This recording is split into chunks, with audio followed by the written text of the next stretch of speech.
उदासी यात्रा के दौरान अगले पड़ाव पर मर्दाना जी को राह में भूख प्यास सताने लगी। उन्होंने गुरु जी से निवेदन किया कि मुझे किसी निकटवर्ती गांव से भोजन करने की आज्ञा दें। तब गुरुदेव कहने लगे, भाई मर्दाना, हम अपने क्षेत्र से अभी अधिक दूर नहीं आए, इसलिए सभी लोग हमें जानते हैं। आप पड़ोस के गांव में जाकर कहें कि मैं नानक का शिष्य हूँ, वह मेरे साथ हैं। हम हरिद्वार जा रहे हैं। गांव के सभी लोगों ने नानक जी का नाम सुनकर मर्दाना जी का बहुत आदर सत्कार किया तथा बहुत सी बहुमूल्य वस्तुएं उपहार स्वरूप भेंट में दी। ये सब वस्तुएं तथा वस्त्र इत्यादि इकट्ठे करके एक भारी बोझ के रूप में उठाकर मर्दाना जी गुरुदेव के पास पहुँचे तथा कहने लगे कि आपके आदेशानुसार जब मैं एक गांव में पहुंचा तो आपका नाम सुनकर लोगों ने प्रसन्न होकर लोगों ने मुझे बहुत सी बहुमूल्य वस्तुएं दी हैं।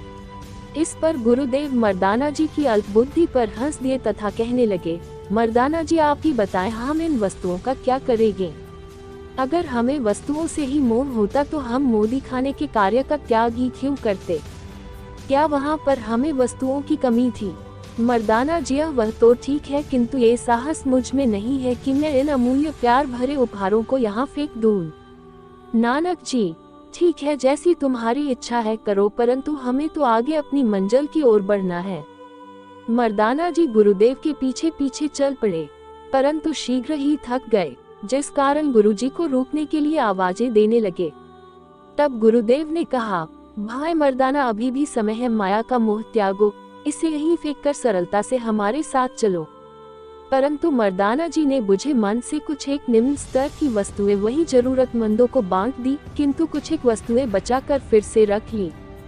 इसलिए मर्दाना जी अब सरलता से गुरु जी का साथ देते हुए चलने लगे, किंतु कुछ दूरी पर जाने के बाद फिर वही दशा, मर्दाना जी फिर पीछे छूट गए तथा थक गए, जिसे देखकर गुरुदेव ने मर्दाना जी को पुनः कहा, भाई ये बोझ त्यागो, यह मायाजाल है।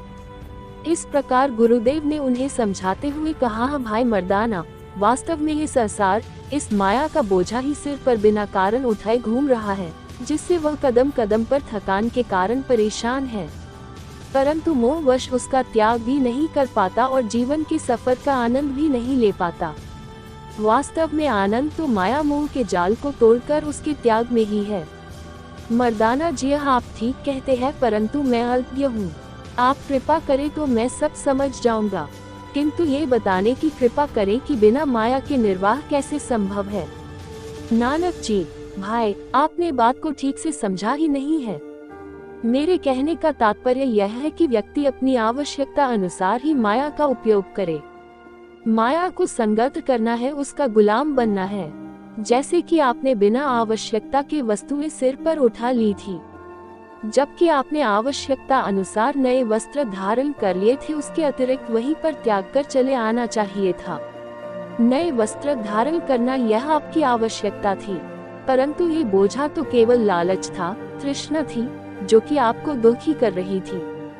मर्दाना जी कहते हैं, मैं अब जीवन के रहस्य को आपकी कृपा से समझ रहा हूँ, अतः आप इसी प्रकार समय समय पर मेरा मार्गदर्शन करते रहिए, क्योंकि मैं अपने निम्न स्तर के संस्कारों के बंधन से पग पग पर डगमगाता रहता हूँ। अतः आप ये बताएं कि वास्तव में माया क्या है?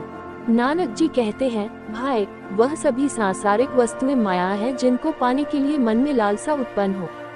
इस माया का बहुत विस्तृत स्वरूप है। पत्नी, बच्चे, मकान, भूमि तथा अन्य बहुमूल्य सामग्री सब माया का ही रूप है। इसका अनेक रूपों में प्रसार है।